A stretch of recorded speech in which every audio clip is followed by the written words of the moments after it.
Pues buenos días a todos los invitados. Como dijo el ingeniero Milson, les agradezco mucho su participación. Quisiera hablar un poquito de qué son los intercambiadores de calor de placas, que es a lo que nos dedicamos realmente. Y, y bueno, en base a esto, tener una interrelación con todos ustedes. El intercambiador de calor de placas es un elemento mecánico estático que hace una transferencia térmica entre dos o más fluidos y están separados por medio de placas metálicas a través de las cuales se hace el intercambio de calor y sellan al exterior por medio de empaques de algún elastómero compatible con los fluidos y temperaturas que opere el equipo. Esto es importante. Simplemente son equipos estáticos, como lo mencioné, o sea, no llevan un motor, no llevan aire o algo que los mueva, o sea, no se requiere. Todo está en función de la bomba de los fluidos. El equipo es estático, está puesto y su única función es intercambiar calor. Puede ser calentar, puede ser enfriar, condensar o evaporar. Esas cuatro cosas son las que hace un intercambiador de calor y es sobre lo que nos vamos a enfocar. Ahora, físicamente, ¿cómo se compone un intercambiador de calor? Pasamos a la siguiente. El intercambiador de calor principalmente está formado por un bastidor, que son el marco fijo, el marco móvil, las barras de carga, la barra guía, los tornillos de apriete, la columna soporte, la cubierta protectora y obviamente el paquete de placas, y existen de diferentes tipos. Estos componentes que ustedes están viendo son muy importantes, sobre todo por el número de placas que lleva el equipo y por la presión de los fluidos que va a tener. Todas las dolencias, como un médico vamos a atender, como cuando uno es seguro social. Perdón. Continúe, José. Ok. Entonces, les comentaba yo que la presión de los fluidos es muy importante porque nos define el número de tornillos que lleva el equipo y nos define el espesor de las placas fija y de la placa móvil, del marco fijo y el marco móvil. Entonces, la definición de todos estos componentes está dada principalmente por la presión de los fluidos y el flujo, para conocer el tamaño de los equipos. Podemos pasar a la siguiente. Ok. Entre los intercambiadores de calor de placas, a mí me gustaría hablarles de los más comunes. Hay equipos industriales y hay equipos sanitarios. Siguiente. Este que estamos viendo aquí es un equipo industrial con conexiones bridadas. Si se fijan, el marco fijo y el marco móvil están pintados, quiere decir que son de acero al carbón, y sin embargo, todas las placas por donde van a pasar los fluidos para hacer la transferencia de calor son de acero inoxidable. Igual los liners, que son la parte de acero. Deben bajarle la cuota. Normalmente ¿Continúo? Sí, señor. Ok. Les comentaba que la parte por donde entran los fluidos, donde se van a conectar las bridas, son unos liners, así se llaman, y son de acero inoxidable para permitir cualquier entrada de fluido, y el fluido, si se fijan, no está tocando el acero al carbón, está simplemente tocando el acero inoxidable, y todas las placas por donde va a pasar el fluido sigue siendo acero inoxidable. Si quieren, pasamos a la que sigue. En este caso son equipos que les llamamos sanitarios, y la conexión por donde van a entrar los fluidos es tipo clamp, de tal forma que su conexión no cause ningún problema sanitario, precisamente. Entonces tienen su conexión bien definida. Todo esto es cuestión de conocer qué quieren manejar, y en base así se hacen los equipos. Podemos pasar a la siguiente.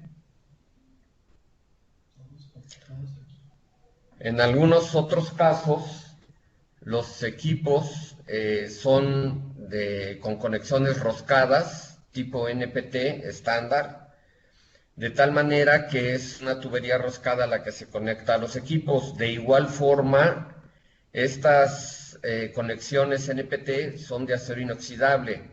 O sea, seguimos viendo que los fluidos, aunque el marco fijo o el marco móvil sean de acero al carbón, por donde pasan los fluidos siempre será como mínimo acero inoxidable. Podemos pasar a la que sigue.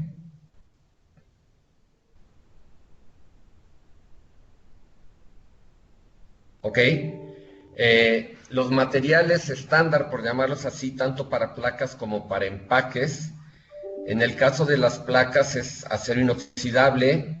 El más común es el 316. Tenemos placas de titanio y de Hastelloy. Las placas de acero inoxidable, como yo les decía, son las más comunes.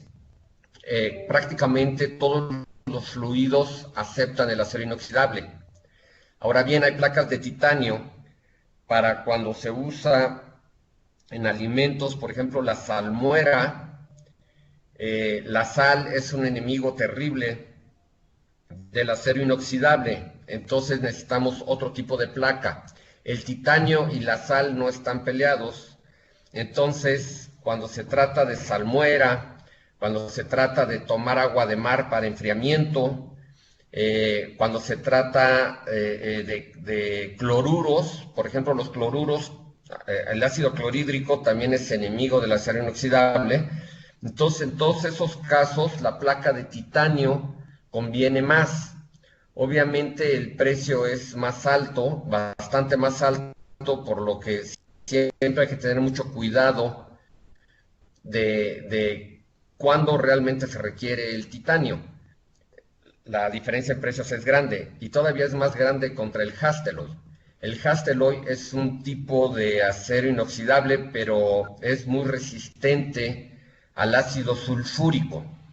Es prácticamente donde se usa el Hastelloy, y todavía es más caro que el titanio, de tal manera que sí es importante, como mencionaba yo hace un momento, tener clara cuándo se van a usar el material de qué placas.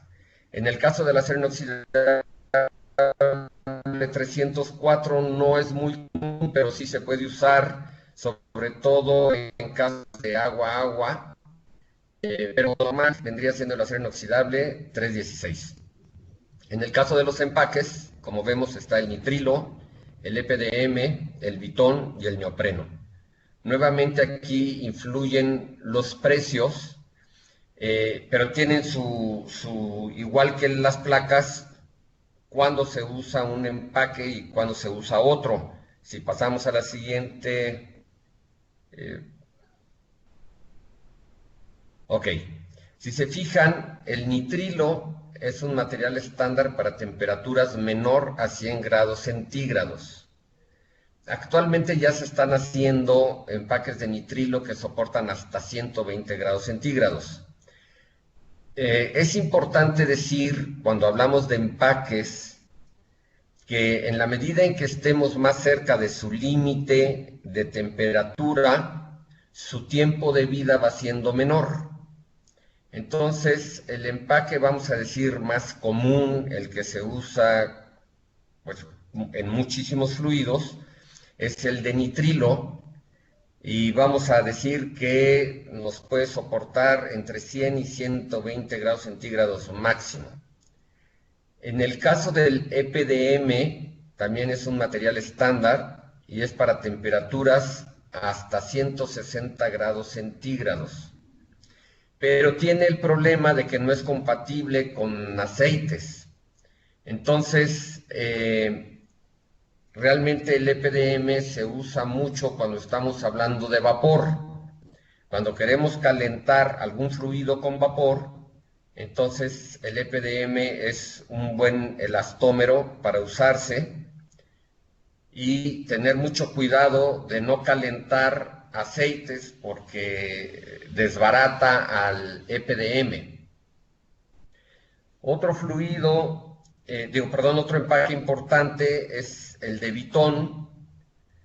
Este empaque es sumamente caro. La diferencia en precios entre el empaque de nitrilo y el empaque EPDM contra el empaque de Vitón, realmente es muy grande la diferencia en precios.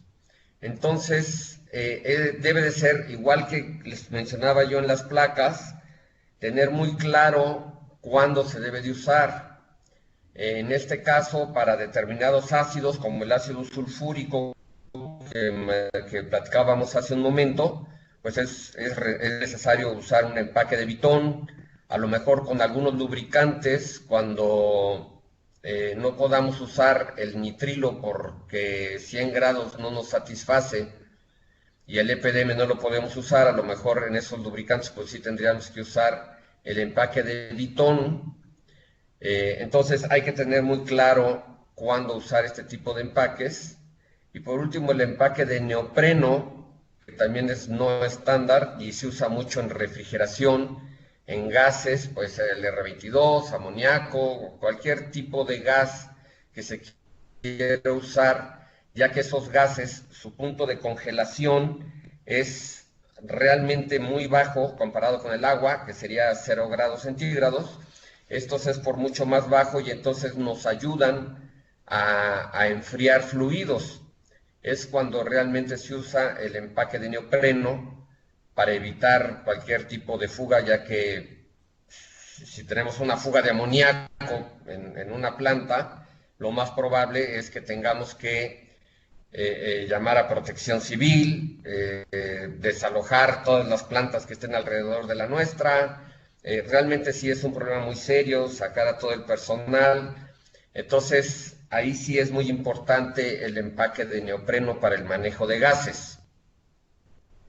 Si pasamos a la siguiente.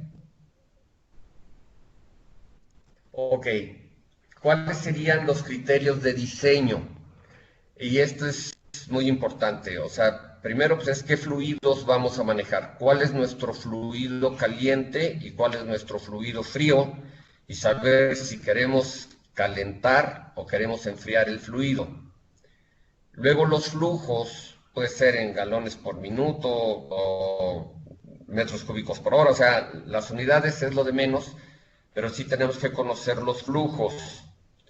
Las temperaturas de entrada, tanto del lado caliente como del lado frío, y las temperaturas de salida, igualmente del lado caliente como por el lado frío. La presión de trabajo es muy importante por lo que les comentaba yo al principio. Esto nos va a definir el número de tornillos que debe llevar nuestro intercambiador de calor y el espesor del marco fijo y el marco móvil.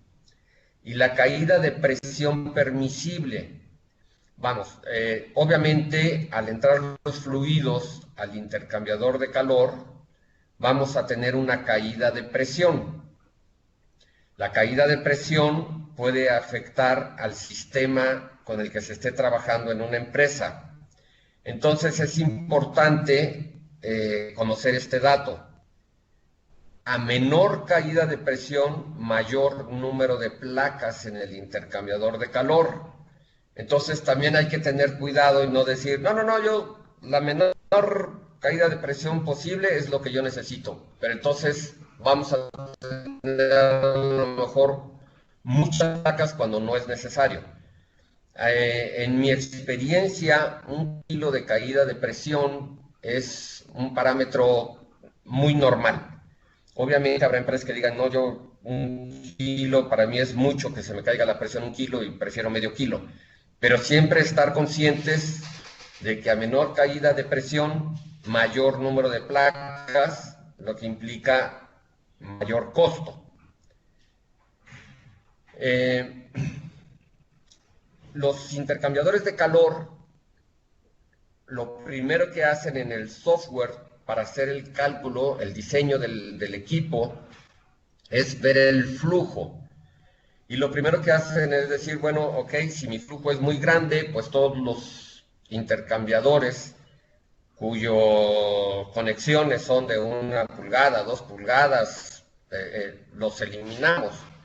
Entonces, el cálculo para conocer el tamaño de equipo y el número de placas está en función del flujo, por lo que los flujos son sumamente importantes conocerlos. Hay muchas veces que nos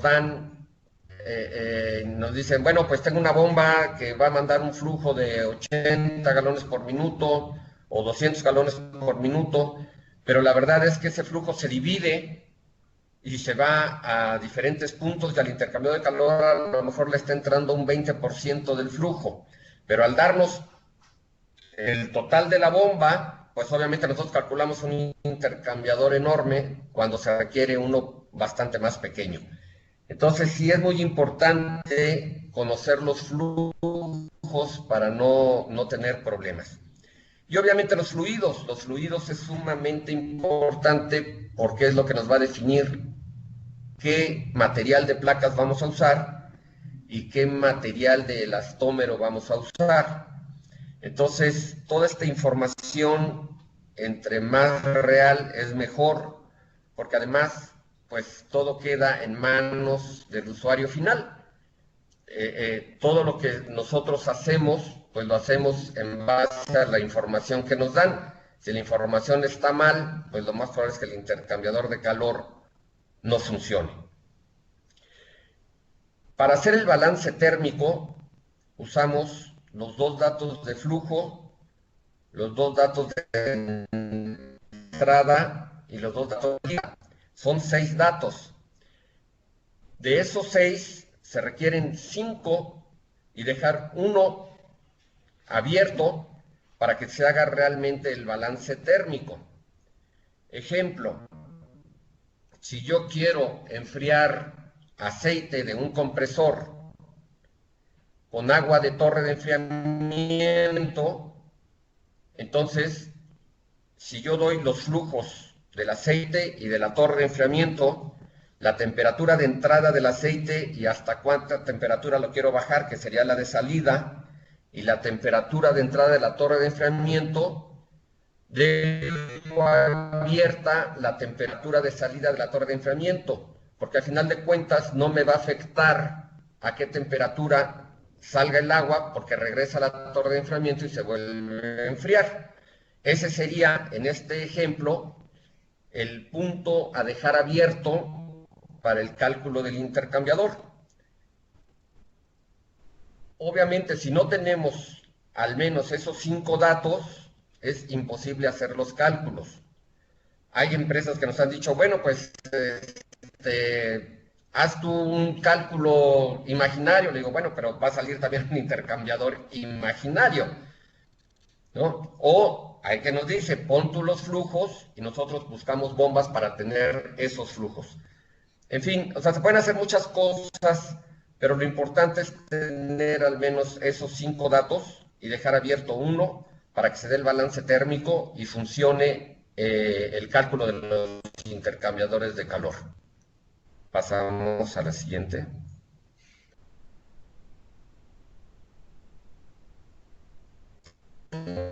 Ok. En casos pasteurizadores, se requiere además los grados Brix si es que hay azúcar de por medio.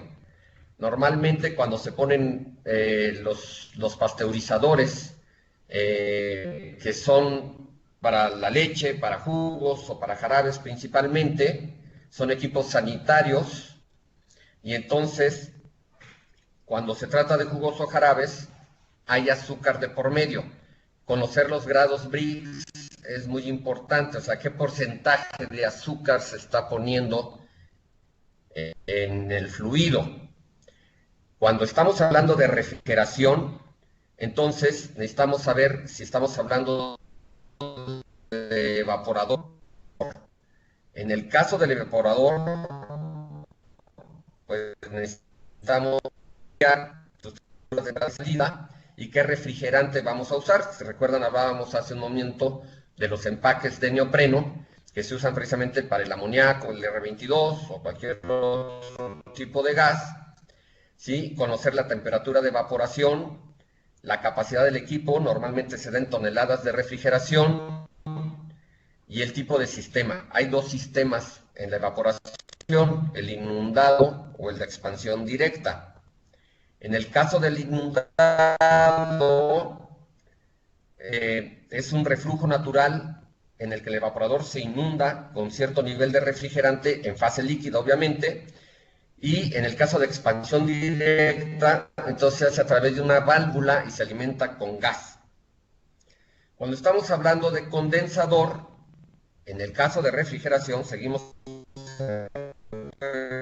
refrigeración, la temperatura de entrada del agua, la temperatura de condensación, el tipo de refrigerante nuevamente, y ahí hay un compresor que necesitamos ver qué tipo de compresor es. En la mayoría de los casos, tratándose de refrigeración, son normalmente de tipo tornillo. Pasamos a la que sigue. Este es un caso comparativo real de Alfa Laval entre equipos de coraza y tubos y equipos de placas. El intercambiador de calor que compite más contra el de placas, obviamente es el de coraza y tubos.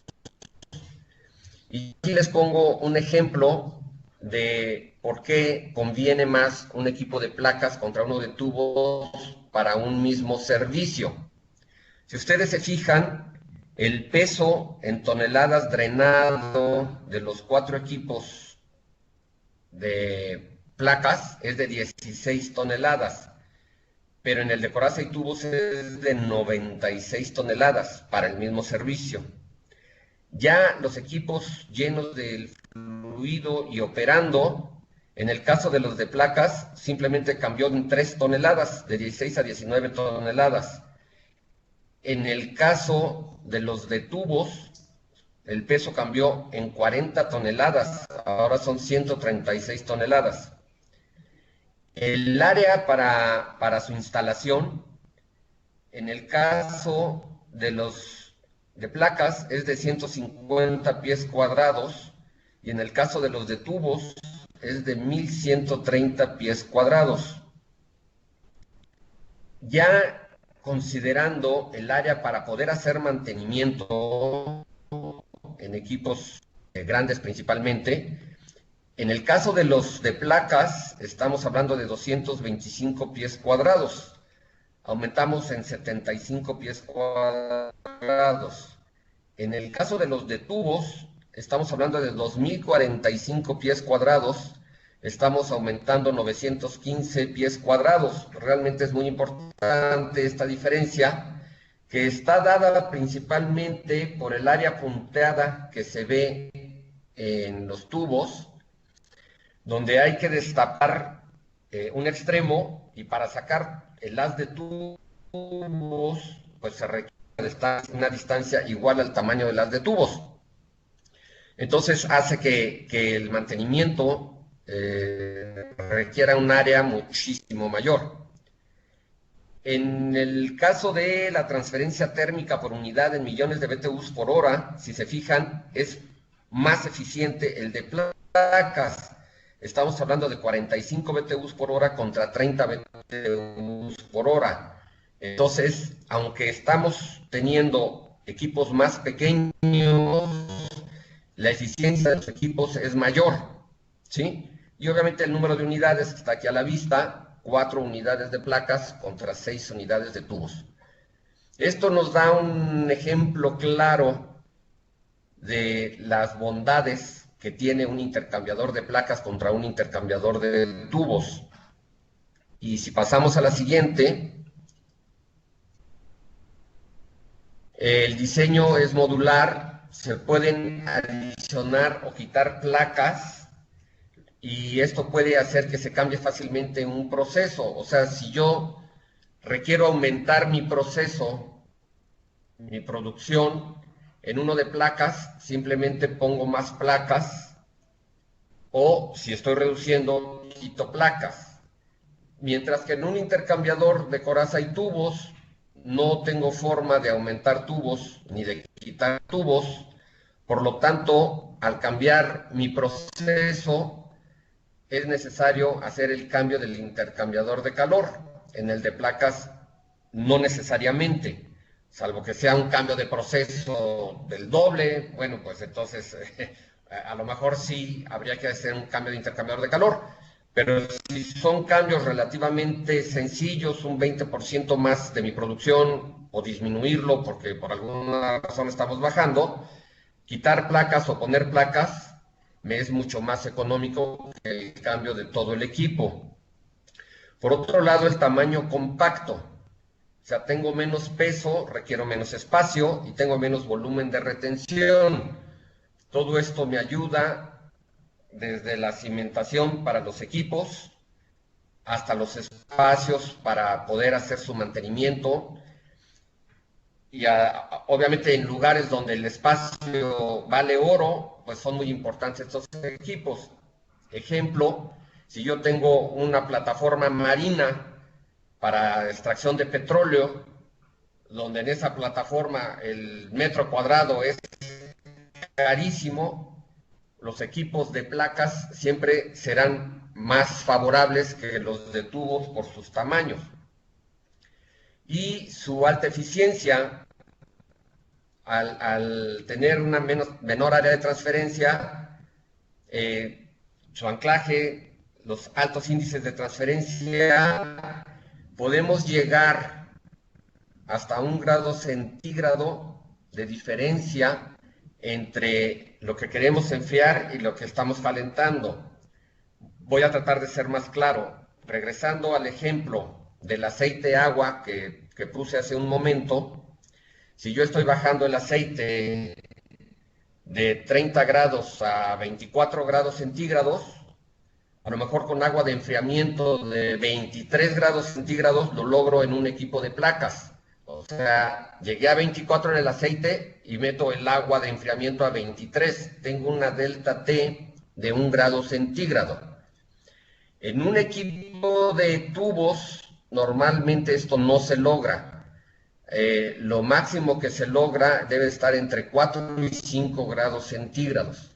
Entonces, obviamente, esto es lo que hace que tengamos una menor área de transferencia.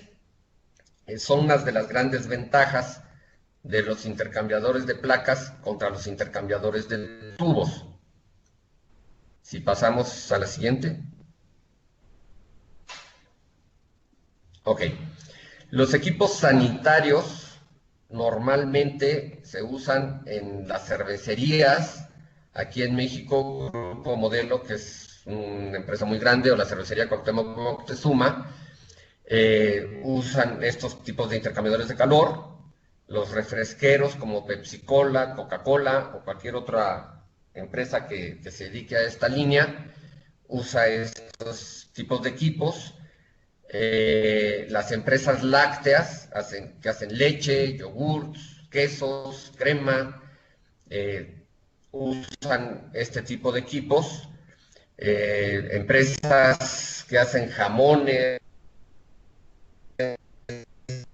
o Sigma Alimentos, son empresas mexicanas, pero se dedican a eso precisamente.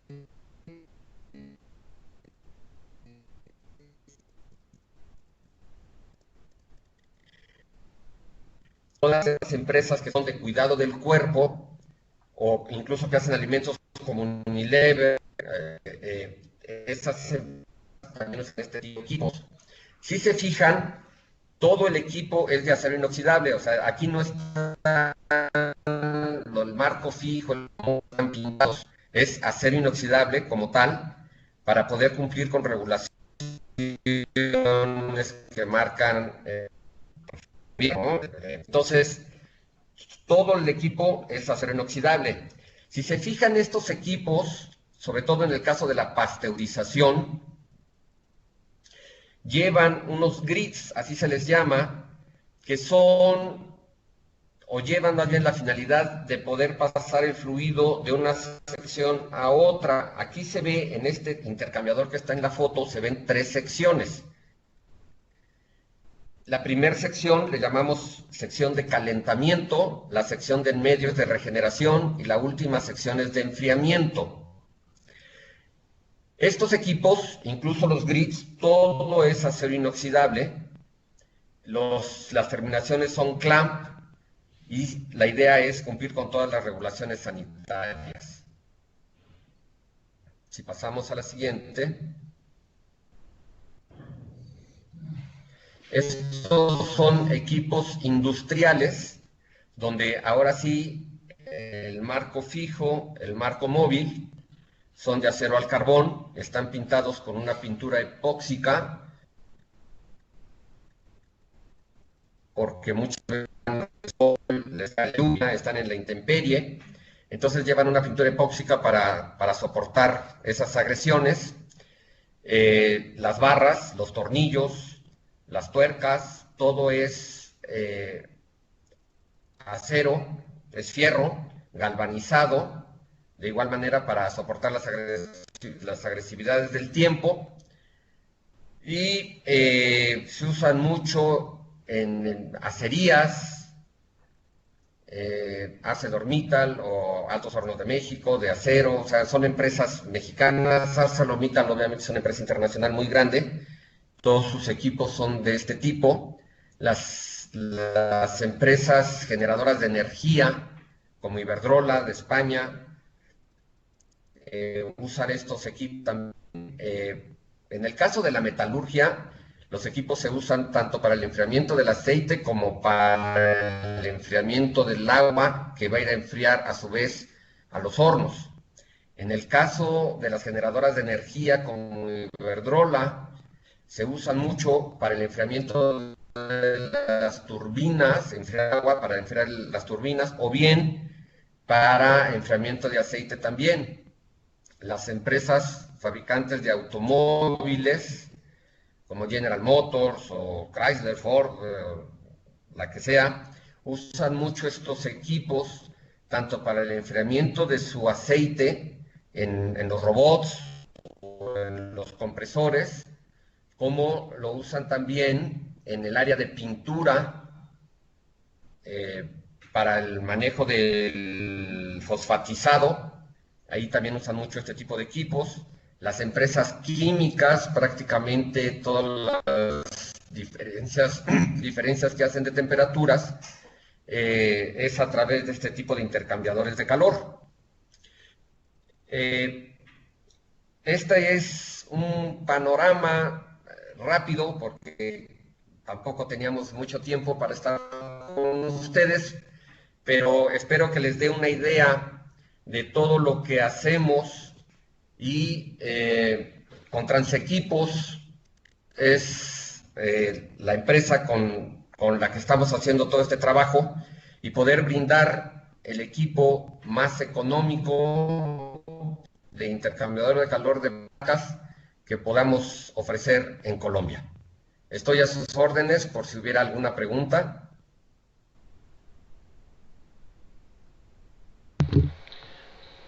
Bueno, por ahora por escrito no hay preguntas.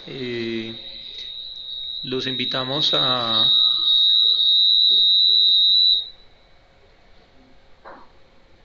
participar activamente para las aclaraciones técnicas.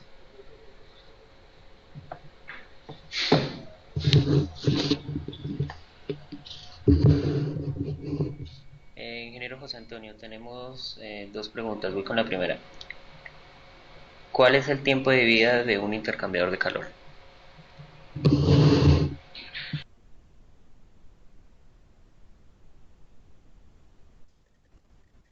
El tiempo de vida de un intercambiador de calor está en función de sus temperaturas y de la correcta selección de placas y empaques. Un intercambiador de calor bien cuidado puede tener un tiempo de vida de 10 años sin ningún problema. Obviamente habría que estar cambiando empaques cada X tiempo, pero cuidando bien al intercambiador de calor, su tiempo de vida puede ser muy grande. El problema es precisamente el desconocimiento del mantenimiento de estos equipos. Muchas veces un empaque pierde su tiempo de vida y está en función de la temperatura, pero sí decir, si estamos trabajando a 90 grados centígrados y el empaque de nitrilo me soporta hasta 100 grados centígrados, ese empaque va a tener un menor tiempo de vida que si trabajáramos a 50 grados centígrados. Entonces, el tiempo de vida del empaque va a ser, si no se cambia en forma oportuna, que empiece a fugar el equipo, que empiece a tener un goteo hacia el exterior. Muchas empresas lo que hacen es sobreapretar el equipo para ver si cerrándolo más se termina la fuga. Lo más probable es que no se termine, y si al ser placas de acero inoxidable demasiado delgadas, el espesor de la placa es de 0.5 milímetros normalmente, entonces al hacer ese sobreapriete, los canales por donde va el elastómero se deforman, y entonces ya no sellan los empaques como debe de ser, y lejos de resolver el problema a lo mejor crean más fugas, o bien después hay que estar ojalateando las placas, o se pueden llegar hasta romper y ya no servir. Entonces, realmente si se tienen los cuidados adecuados, el tiempo de vida es muy largo. Si no se tienen los cuidados adecuados, pues entonces lo más probable es que estén cambiando placas muy seguido, ya está el intercambiador de calor. ¿Qué tipo de mantenimiento se le realiza a estos equipos y cada cuánto? Ok. Cada cuando está en función de los fluidos. Nuevamente, decir un tiempo es muy difícil, pero vamos a poner ejemplos. Si estamos usando una torre de enfriamiento cuya agua es muy dura, o sea que tiene muchas sales, lo más probable es que el equipo se empiece a ensuciar de sarro muy rápido y se empiece a tapar en sus canales y requiera un mantenimiento. Si al revés usamos fluidos limpios, como pudiera ser aceite con agua desmineralizada, en esos casos pues prácticamente no hay suciedad, y entonces el tiempo de mantenimiento es muy largo, está en función nada más de los empaques, el tiempo que duren los empaques. El mantenimiento que se les debe dar es abrir los equipos una vez que ya no están dando la transferencia de calor esperada, abrir los equipos, lavar las placas y volverlos a cerrar. El lavado de placas no es de ninguna manera un lavado mecánico. Vamos, no se puede tomar un cepillo y lavar las placas. Las rasgamos, las rompemos, como yo decía, son de medio milímetro de espesor. Entonces es muy fácil lastimarlas si hacemos tallones. Lo más conveniente son lavados químicos, y dependiendo de la suciedad, pues saber qué químicos se requieren para, con químicos y temperaturas, hacer que se resblandezca la suciedad y con agua a presión irla quitando hasta que queden totalmente limpios. Después conviene siempre tener un área de líquidos penetrantes para ponérsela a las placas, especialmente cuando estamos hablando de equipos sanitarios, y ver que no tengan, a través de los líquidos penetrantes, que no presenten ninguna fisura o un porito o algo que pueda hacer una mezcla de fluidos y crear un problema serio. Entonces, el mantenimiento pues prácticamente consiste en eso, en tener muy claras las distancias de cierre. Estos equipos nunca se cierran a un torque, se cierran a una distancia. Es muy importante tener muy clara la distancia de cierre, no cerrarlos más por el sobreapriete que yo mencionaba, y pues, quedan los equipos como nuevos. Ingeniero, de pronto con la diapositiva que estamos viendo, habría, si es factible, una recomendación de parte tuya para hacer mantenimiento, digamos, según aplicación, por ejemplo, para los cerveceros o los lácteos, etcétera. Un tiempo prudente o recomendado. Ok, el tiempo prudente está en función del número de placas. A mayor número de placas y mayor suciedad, obviamente los tiempos van cambiando. Normalmente, si decimos de 4 pulgadas en las conexiones, una semana para 200 placas, se me hace un tiempo prudente. Si estamos hablando de equipos de 10 pulgadas en las conexiones y 350 o 400 placas, pues entonces a lo mejor se requieren 2 semanas para tener los equipos limpios y poder regresar a su 100% de eficiencia. Y a nivel de periodicidad, es decir, por ejemplo, cerveceros cada una vez, 2 veces al año o una vez al año, ¿nos podría recomendar algún tiempo? Como mencionaba, el tiempo en el que el intercambiador deja de tener la transferencia adecuada está mucho en función de los fluidos. Es muy difícil hacer una recomendación en ese sentido porque el agua es muy diferente en diferentes puntos. En Bogotá es diferente que en Cali, por decir algo. Entonces es difícil dar esos tiempos. Lo que diría es, si tenemos manómetros y termómetros en las 4 boquillas del intercambiador o en todas las boquillas, en este caso del pavimento, entonces si vemos que la presión se está cayendo y la temperatura ya no está dando, pues ese es el momento en que hay que hacer el servicio.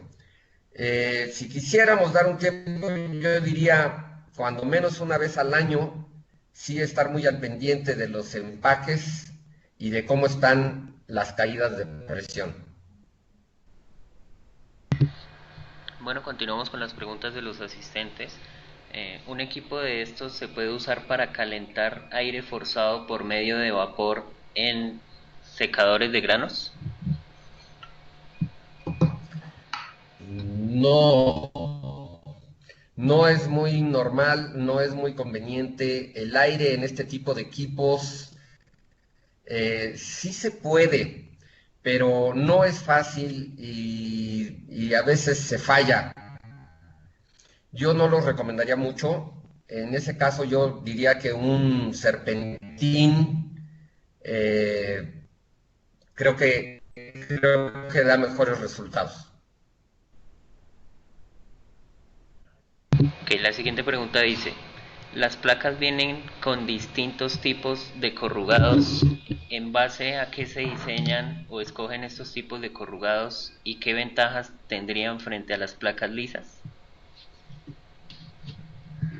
Ok.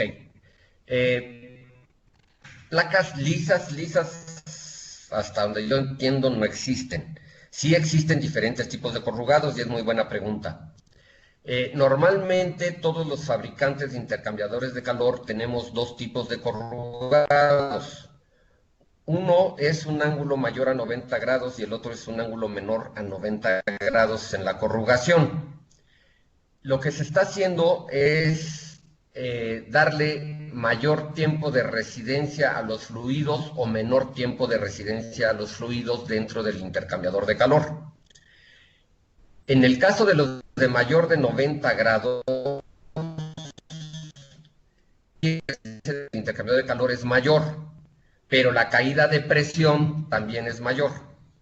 Obviamente, en el de menor de 90 grados, el tiempo de residencia del fluido en el intercambiador disminuye, pero la caída de presión favorece. Entonces, precisamente de acuerdo a las temperaturas que se estén manejando y a los fluidos que se estén manejando, es como se hace la selección. Un ejemplo clásico es el vapor. Normalmente se usan placas donde el ángulo de la corrugación es menor a 90 grados, de tal manera que cuando viene la condensación no afecte al calentamiento que estamos haciendo y fluya más rápido esa condensación hacia la parte inferior del intercambiador y salga. Es muy importante mencionar que los fluidos tienen que ir en contracorriente.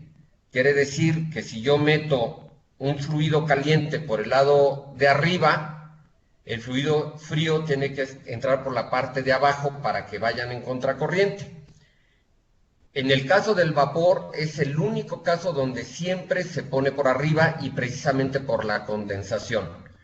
Entonces, esa corrugación de la que están preguntando pueden ser puras placas con ángulo mayor a 90 grados, puras placas con ángulo menor a 90 grados o un mixto. Y todo esto se define para buscar el mejor costo-beneficio del intercambiador. Habrá ocasiones en que funcione ya sea con ángulos mayores a 90 grados, con ángulos menores a 90 grados o con mixto, o sea, una placa mayor a 90 y una menor, una 90 y una menor. Pero todo esto se selecciona de tal manera que el costo del equipo sea el menor, o sea, se requieran menos placas y entonces tengan ese beneficio.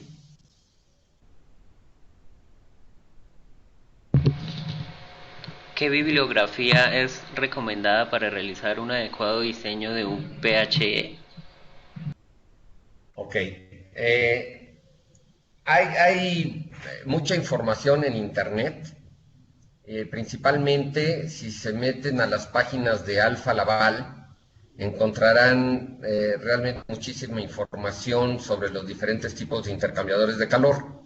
A final de cuentas, todos los fabricantes prácticamente hacemos lo mismo y recurrimos a lo mismo. Entonces, yo diría que una buena información la pueden encontrar en Internet. ¿Es aceptable utilizar neolite, caucho, estireno, butadieno como material para un empaque? Bueno, yo mencionaba que los empaques más comunes son el nitrilo, el EPDM, el bitón y el neopreno. Existen otros, sí existen. Ejemplo, el nitrilo hidrogenado, que se usa precisamente para el enfriamiento de aceites cuya temperatura está arriba de los 100 grados centígrados. Cualquier otro tipo de material quizá pudiera funcionar. Honestamente no sabría yo contestar si el neolite sea adecuado o no, porque dependería también mucho del fluido que vayamos a manejar y su temperatura. Pero lo que sí pudiera yo decirles es que si se busca usar el material estándar, los comunes, pues obviamente son los más baratos. Si se tiene que hacer un empaque de un caucho especial o un elastómero especial, pues obviamente el costo sería mucho más alto porque pues, sería para una producción muy especial, muy definida.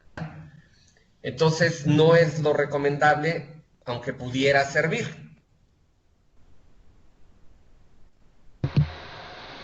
¿Se podría usar un sistema de estos en lugar de una torre de enfriamiento que usamos solo para refrigerar cajas reductoras en máquinas? No. Estos equipos más bien requieren de la torre de enfriamiento para hacer su trabajo. O sea, si están enfriando algo para sus cajas reductoras, para refrigerarlas, lo que se puede hacer es, a lo mejor si meten el agua directa de la torre de enfriamiento hacia las cajas, el sarro les va a crear un problema en los engranes y a final de cuentas tienen ahí un problema serio de mantenimiento. Si ustedes ponen un intercambiador de calor entre la torre de enfriamiento y las cajas reductoras, toda la suciedad y el sarro de la torre de enfriamiento se va a quedar en el intercambiador de calor, y si por el otro lado meten un agua limpia, sin minerales, entonces esa agua va a llegar a las cajas reductoras y no les va a ocasionar ningún problema y sí les va a enfriar, de tal manera que cuando se haga un mantenimiento se hace sobre el intercambiador de calor y es más sencillo, menos gravoso y más barato que estar a lo mejor cambiando engranes o trabajando con las cajas reductoras.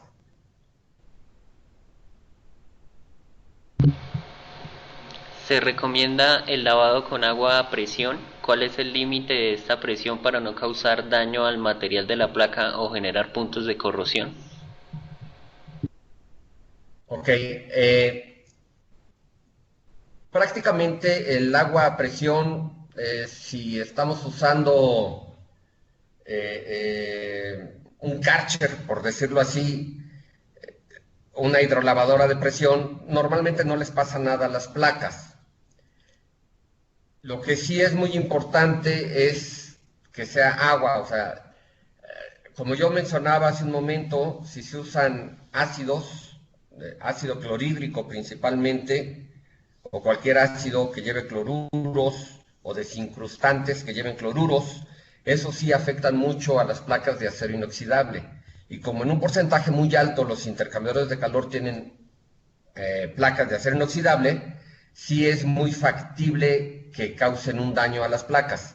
Realmente el agua a presión no les causa problema. Por el momento no tenemos más preguntas. Vamos a dar, yo creo que un minuto para ver si se generan más preguntas. Les recuerdo a los asistentes que hayan participado en la conferencia y que no se hayan inscrito en el formulario enviado. Por favor nos dejan los correos electrónicos para hacerles llegar el video y las memorias de la presentación.